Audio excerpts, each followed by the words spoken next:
Bom dia, irmãos.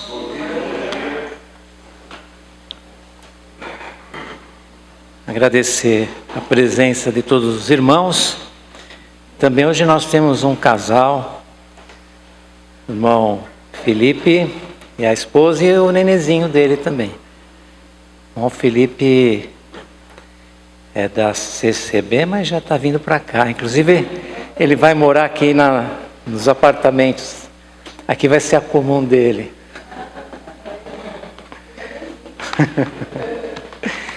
Então, irmãos, hoje, dando continuidade ao planejamento da nossa vida espiritual, hoje nós vamos falar sobre Seja a Luz no Seu Trabalho, que é a quarta lição dessa série. Então, nós temos aqui os objetivos desta aula, que diz o seguinte: compreender o significado do trabalho antes e depois da queda. Aprender como se posicionar no ambiente de trabalho mediante uma cosmovisão cristã. Refletir, a partir da palavra de Deus, como ser luz no nosso trabalho secular. Então, irmãos, nós temos aqui o tema central e um texto bíblico que fala justamente sobre nossa atuação em tudo que nós fizermos. Então diz assim: tudo que fizerem, façam de todo o coração, como para o Senhor, e não para os homens, sabendo que receberão do Senhor a recompensa da herança. É a Cristo Senhor que vocês estão servindo. Nós vamos dividir o nosso estudo em duas partes. A primeira parte, a respeito do trabalho antes da queda. Muitos pensam que o trabalho foi um castigo para o homem depois da queda. Não. O homem já estava no jardim do Éden. E a ele foi incumbido de cuidar, cultivá-lo, lavrá-lo, né? Mesmo porque, irmãos, não poderia existir um mundo sem trabalho. Tudo que nós fizermos aqui, nós necessitamos de um trabalho. Então, por exemplo, digamos, esse papel que eu estou pegando aqui. Centenas de pessoas foram envolvidas para esse papel chegar até aqui. Desde a plantação de árvores e toda a produção até chegar nas nossas mãos. E mesmo nós, na nossa higiene pessoal, não existe vida sem trabalho. Então falar que trabalho foi um castigo, negativo. Trabalho foi, e por incrível que pareça, ainda é uma bênção. Quem está desempregado sabe que é uma bênção. Então, irmãos, vamos ver aqui o texto que fala sobre o trabalho antes da queda. O Senhor Deus colocou o homem no meio do jardim do Éden para cuidar dele e cultivá-lo. Da mesma forma que Deus, ele é criador, ele deu ao homem certos atributos. Então, Deus sempre trabalhou, e quando o Senhor Jesus estava fazendo alguma atividade no sábado e foi advertido, ele disse assim: meu pai trabalha até agora e eu trabalho também. Então, na verdade, o sábado foi feito para o descanso na época, para o homem, para que houvesse justamente essa oposição, trabalho e descanso, igual dia e noite, Então nós vamos ver aqui, irmãos, que tem uma explicação da Bíblia NVI que diz assim: portanto, como representante de Deus no âmbito da criação, o homem é mordomo das criaturas de Deus. Não deve explorá-las, destruí-las, nem despojá-las, mas cuidar delas e usá-las a serviço de Deus e do homem. Então, não é porque Deus deu a terra para o homem e todos os animais que ele vai usar de uma forma a explorá-los. Não, ele vai usar de acordo às necessidades, né? Infelizmente, nós vemos que o que tem acontecido no planeta, né, é que ele foi explorado de tal forma que nós estamos vendo aí as consequências, né, desse calor e de vários problemas no ar e poluição, etc. Então, como Deus fez o homem à sua imagem e semelhança, Deus trabalha, o homem trabalha. Deus é criador, o homem é criador também, né? Então isso faz parte da própria sobrevivência. Porém, o que aconteceu após a queda foi que a terra foi amaldiçoada e aquela, digamos assim, facilidade que o homem tinha em cultivar a terra foi prejudicada, porque a partir de agora a terra iria produzir ervas daninhas, pragas e etc. Então nós vamos ver agora o trabalho depois da queda. Tem aí o texto, os irmãos podem acompanhar, o trabalho depois da queda. E ao homem declarou: visto que você deu ouvidos à sua mulher e comeu do fruto da árvore da qual eu lhe ordenara que não comesse, maldita é a terra por sua causa. Com sofrimento você se alimentará dela todos os dias da sua vida. Ela lhe dará espinhos e ervas daninhas, e você terá que alimentar-se das plantas do campo. Com o suor do seu rosto você comerá o seu pão, até que volte à terra, visto que dela foi tirado, porque você é pó, e ao pó voltará. A partir desse momento, então, irmãos, nós vemos as dificuldades que nós temos diariamente nas nossas atividades, principalmente no trabalho profissional.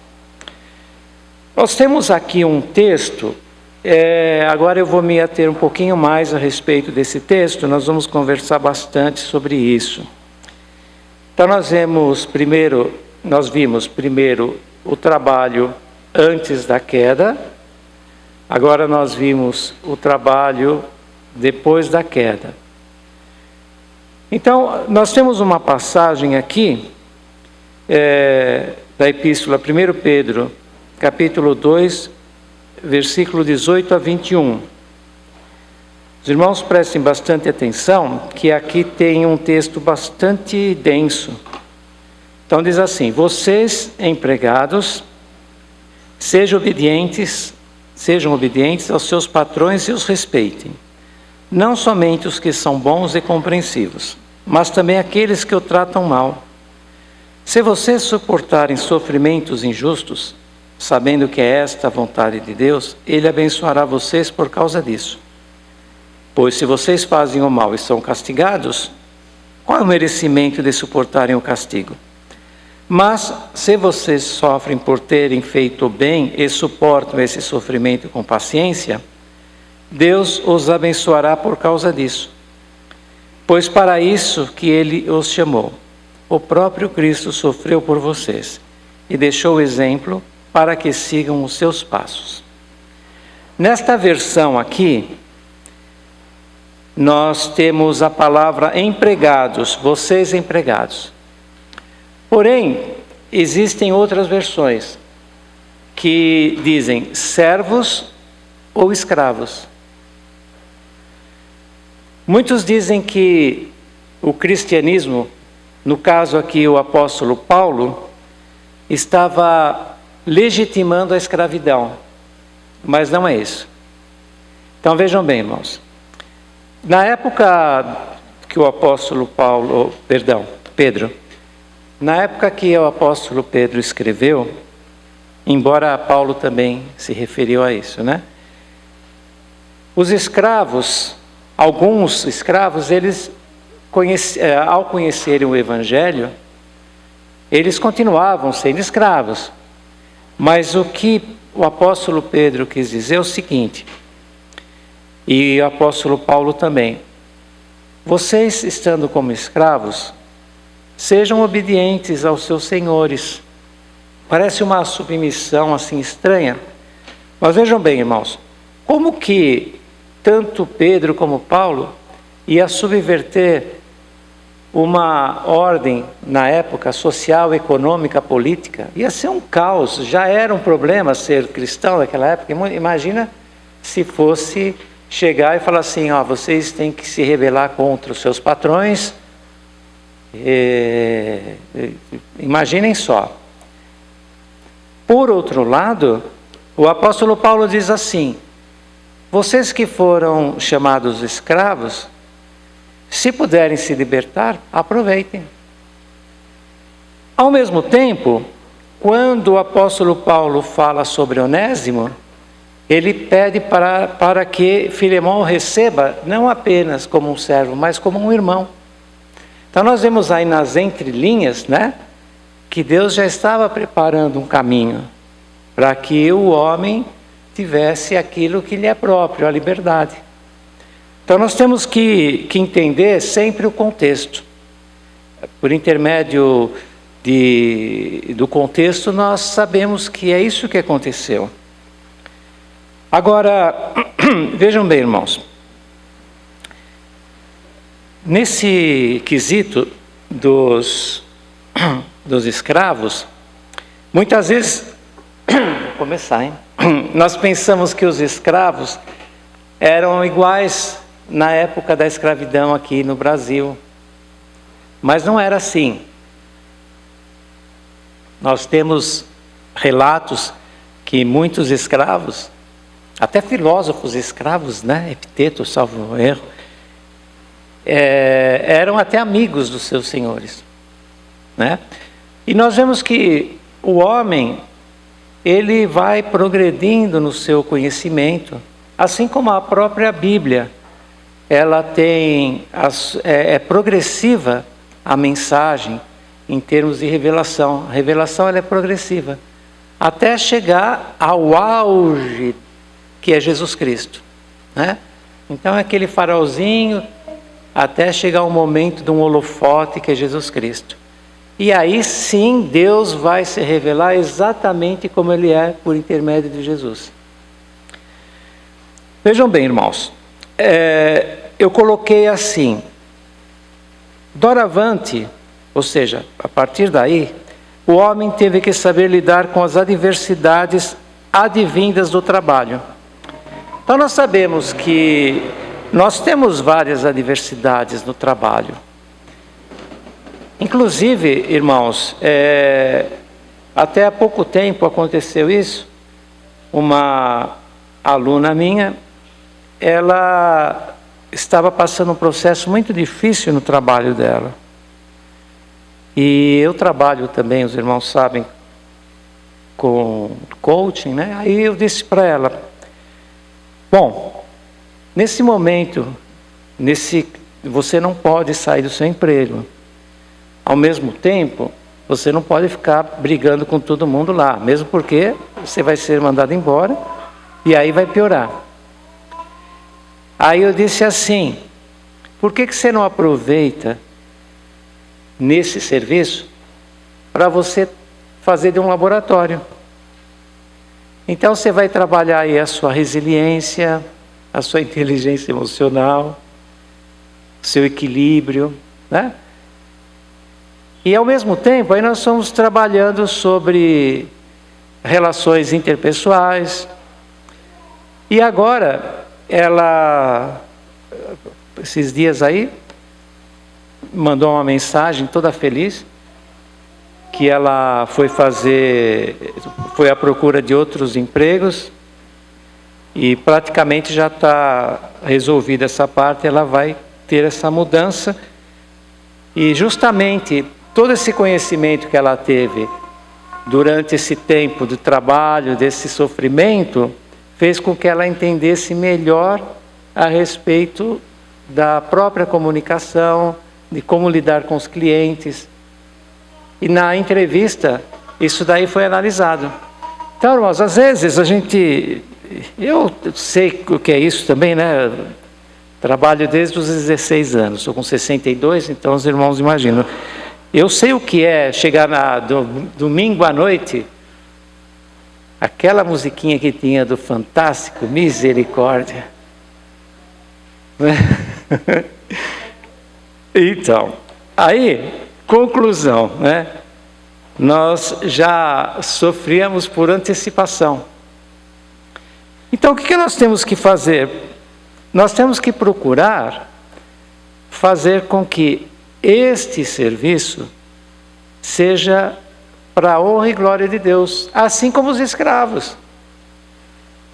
Garanto que nós não sofremos o serviço mais do que os escravos sofreram, né, irmãos? Então, muitas vezes, estando no nosso serviço, as adversidades, tudo isso que nós passamos, é Deus, muitas vezes, trabalhando o nosso interior, porque ninguém vai ter paciência, por exemplo, né? Ah, irmão, eu queria ter paciência, vou pedir paciência para Deus. Tá, você está pedindo tribulação. Mas não, eu pedi paciência. Não, porque a tribulação produz a paciência. Entende, irmãos? Então, às vezes, nós queremos paciência, mas não é igual lá ficar lá no Tibete, lá meditando, assim. É fácil ter paciência. Paciência nós vamos adquirir por intermédio da tribulação. Então, a tribulação produz a paciência. Ah, eu queria ter mais experiência. Então, você vai passar pela tribulação, depois pela paciência, depois pela experiência. Entende, irmãos? Então, é assim que funciona. Não tem outra forma de nós nos desenvolvermos se não for por intermédio do atrito. Não tem como, né? Esse nosso estudo, irmãos, ele foi inspirado num livro, Como Integrar Fé e Trabalho, de Timothy Keller, que ele vai falar justamente sobre alguns aspectos que eu vou ler agora para os irmãos. Vejam bem, fé e trabalho, segundo Keller. Fé e trabalho estão interligados. Nosso trabalho é uma forma de expressar nossa fé e de viver de acordo com os valores e princípios cristãos. Aqui, irmãos, quais são os valores e princípios cristãos? Responsabilidade, perdão, compaixão, amor, obediência, tudo isso são princípios e valores cristãos. Então é fácil, ser crente na igreja é a coisa mais fácil. O pior é igual uma vez eu estava falando com um irmão, e ele estava reclamando de uma funcionária.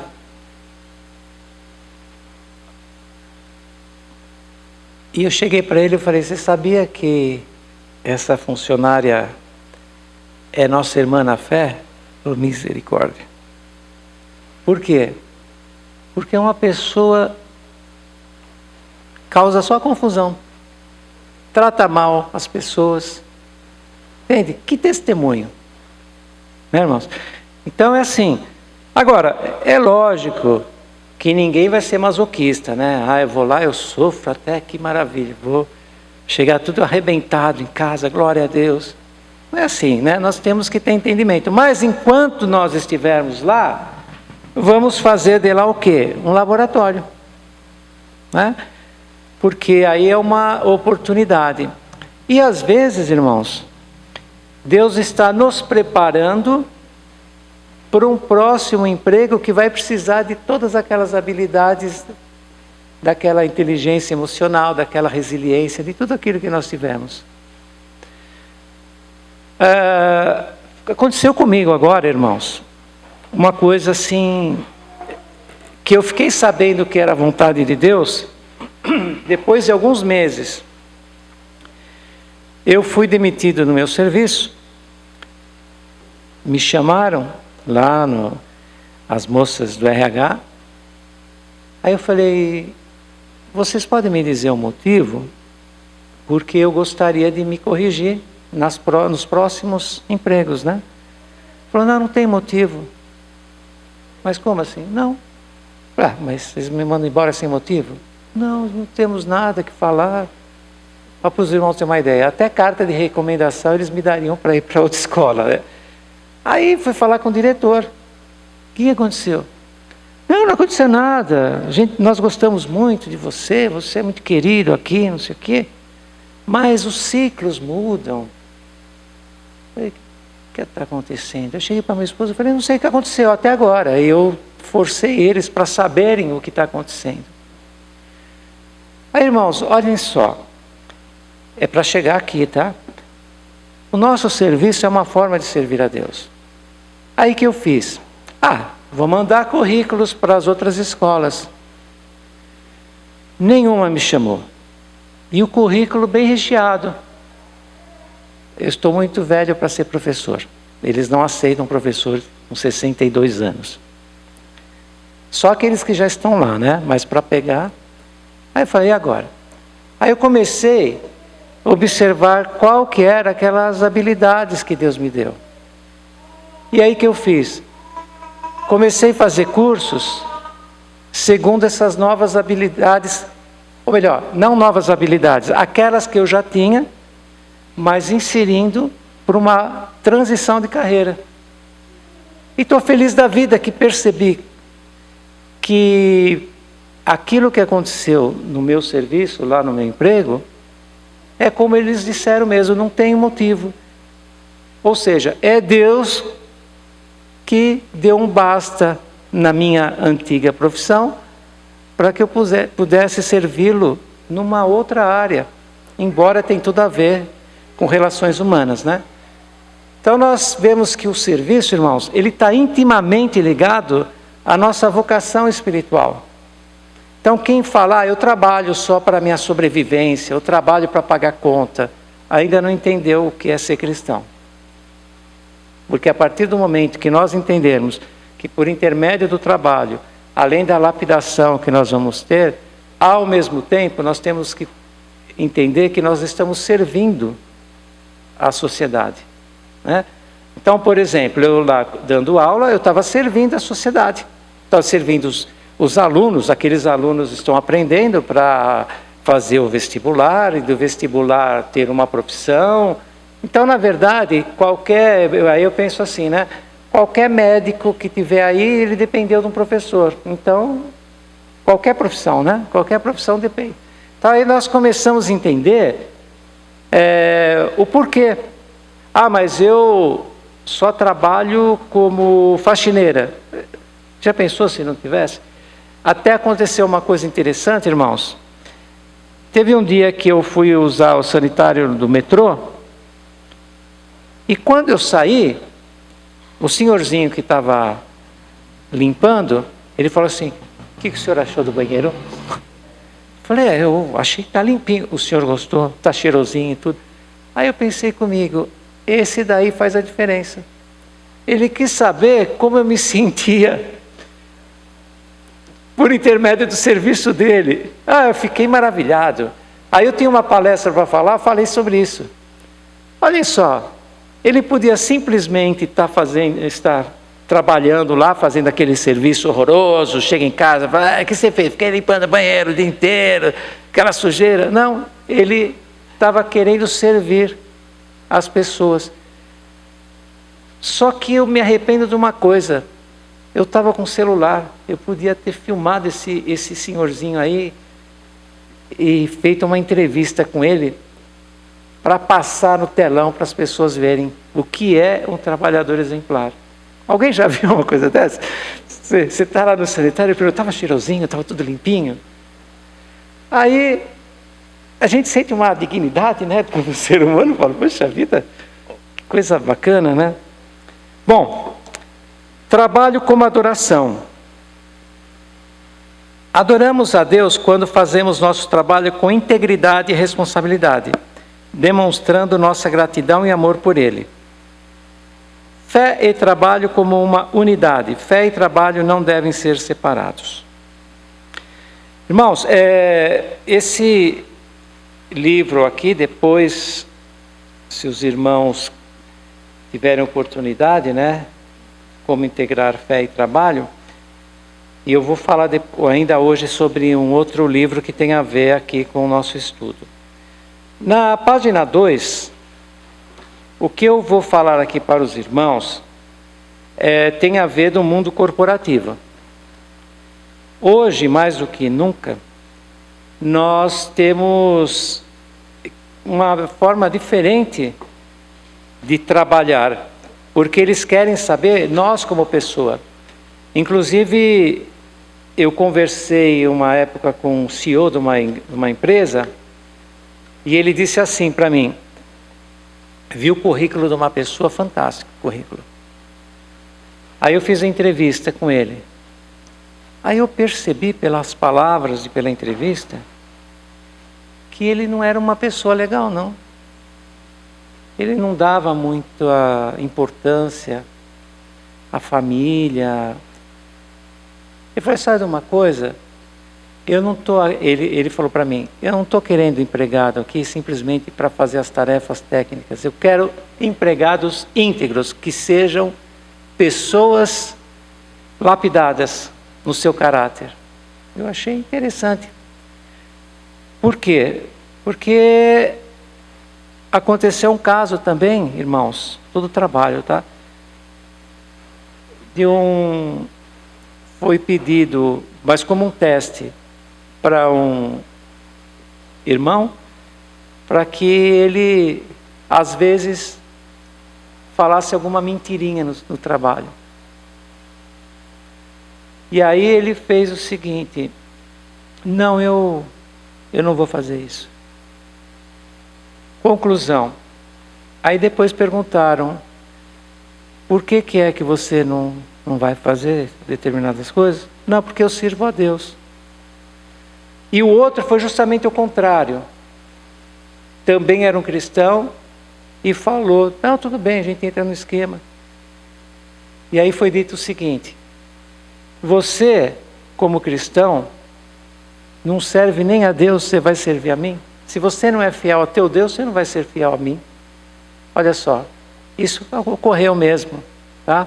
Resumindo, então, para os irmãos terem uma ideia, o que nós temos hoje, irmãos, o que se espera de um colaborador é isso aqui, ó: honestidade, integridade, solidariedade, ser criativo, ter responsabilidade social, buscar trabalhar com sustentabilidade, humildade, lealdade, ser trabalhador, imbuído de espírito de equipe, ser simpático, competente, determinado, persistente, proativo, flexível, etc. Eu estava esses dias aí que eu estava procurando emprego na minha área, como professor, eu falei para minha esposa: vem ver aqui. Parecia uma bula de remédio, tudo que eles exigiam do professor. Falei: misericórdia. Uma bula de remédio. A exigência é tão grande, mas tão grande. Isso que eu estou falando aqui para os irmãos é uma partícula. Por quê, irmãos? Porque quem está contratando, ele não... Eu lembro que um chefe meu falava assim: aqui não é casa de caridade. Eu não pago meus funcionários para ajudá-los. Aqui eles têm que vir para cumprir com aquilo que eu preciso na empresa. Está justo, né, irmãos? Eu mesmo, se fosse procurar uma pessoa para trabalhar comigo, eu ia querer que realmente ela fizesse de acordo com aquilo que eu tenho de necessidade, né? Para produzir lucro, para ter, etc., né, irmãos? Bom, agora eu vou entrar na conclusão, irmãos, mas eu estou olhando, hoje eu vim com relógio para não ter problema de não enxergar o relógio lá, irmãos. Eu vou tentar ser breve. A conclusão: o nosso trabalho precisa ser visto sob a cosmovisão cristã. Embora ele possa ser algo prazeroso quando realizado segundo um propósito e missão, inclusive quando escolhido pela admiração e amor à profissão eleita, temos que nos atentar para os dissabores advindos normalmente ao passar dos anos. A nossa proposta nessa manhã é que possamos nos conscientizar da oportunidade de servirmos a Deus mesmo tendo um serviço secular, focando nas virtudes e crescimento espiritual resultante do empenho e resiliência. Então, qual que é a diferença? Por exemplo, eu queria ser pastor para servir a Deus o dia inteiro. Mas você pode servir a Deus o dia inteiro. Você está no teu serviço, você está servindo a Deus. Você está lidando com teus amigos, você está servindo a Deus. Você está lidando com teus parentes, com os teus vizinhos. Então essa dicotomia, irmãos, é muito comum. O serviço secular e o serviço espiritual. Para nós não existe isso, não pode existir. Então, qual que é a diferença de um pastor para nós? É que o pastor, ele é líder de uma igreja e segundo aquilo que lhe é proposto, ele faz para agradar a Deus, para servir a igreja. E nós fazemos para agradar a Deus e servir às pessoas, né? Agora, por outro lado, irmãos, nós temos que entender a respeito de uma missão e de um propósito. Não sei se os irmãos já ouviram falar do Viktor Frankl, que ele tem um livro justamente sobre o sentido da vida. Alguém já ouviu falar da logoterapia? Essa terapia, como que ela veio? Esse Viktor Frankl, irmãos, ele ficou por 3 anos e meio no Auschwitz, na concentração, né? Me ajudem aí que fugiu a palavra. Campo de concentração. E ele viu, durante 3 anos e meio, ele viu que as pessoas morriam, claro, e muitas se suicidavam. Aí um dia ele pegou um amigo que ia se suicidar. Ele falou: calma aí, o que está acontecendo? Não, porque eu perdi minha família, eu perdi tudo, não tenho. Aí ele disse assim: você teria alguma razão, algum propósito, se você saísse daqui, alguma missão? Eu falei: eu sou professor de geografia, estava escrevendo um livro. Bom, resumindo, esse Viktor Frankl, quando ele chegou lá, ele já tinha esse livro escrito sobre um sentido para a vida. E ele disse assim, que quando você tem um propósito, quando você tem um ideal, você consegue sobrepujar todas as adversidades. Ele estava com 26 quilos no campo de concentração. E justamente por ter essa missão, esse propósito de reescrever esse livro, porque pegaram o livro dele, puseram fogo lá, e ele teve que fazer tudo de novo. Mas ele tinha esse propósito. Ele sabia que ele, escrevendo novamente, reescrevendo esse livro, ele ia ajudar a humanidade como ajudou. Os irmãos, se tiverem algum tempo para pesquisa, podem pesquisar logoterapia. É justamente uma terapia voltada à análise existencial. Então ele tem um livro que chama O Homem em Busca de Sentido. Agora veja bem, irmãos, se nós não tivermos o trabalho como um propósito, como uma missão, como uma forma de servir a Deus, agora que eu vou ler Eclesiastes, parece muito estranho estar num livro inspirado o que nós vamos ler. Olha só, Então, cuidado, se olharmos o nosso trabalho sem as premissas acima, nos lamentaremos assim. Por isso desprezei a vida, pois o trabalho que se faz debaixo do sol pareceu-me pesado. Tudo era inútil. Era correr atrás do vento. Nossa, mas a Bíblia falando... Sim, debaixo do sol. O que está escrito aqui? Debaixo dos céus, do sol. Ou seja, se nós não tivermos uma cosmovisão a respeito de alguma coisa, tudo é inútil. Né? Viemos em vão e viemos ao mundo em vão e sairemos debalde, igual fala, né? Ou seja, não tem sentido nenhum. Então, qual que seria o sentido? Então, para esse Viktor Frankl, ele diz assim, que tem 3 pilares para ter um sentido. O primeiro pilar é amar uma pessoa. Então, quem estava no campo de concentração, sobrou alguém lá da tua família? Sobrou meu sobrinho, tal. Então, lute para que você possa ver essa pessoa. Segundo, servir a um ideal. Então, se você tem um ideal, esse ideal vai te dar força para que você possa trabalhar por esse ideal. E outra coisa, aceitar o sofrimento inevitável da vida. Então, não adianta. Eu até comento às vezes com meus alunos, nós estamos num mundo que ele é assim. Não adianta nós querermos fantasiar ou mudar, é um mundo onde tem sofrimento. Agora, para terminar, eu vou passar esses 3 itens do Viktor Frankl para nós. Amar uma pessoa, Jesus Cristo. Servir um ideal, ser luz no meu trabalho e no mundo. Aceitar o sofrimento inevitável, assim como Cristo sofreu, nós também podemos sofrer e com certeza nem se compara ao sofrimento dele. Ah, mas muitos lá morreram crucificados. Não, mas a cruz foi o mínimo. O que foi terrível foi ele receber o pecado da humanidade. Receber o peso do pecado. Então, irmãos,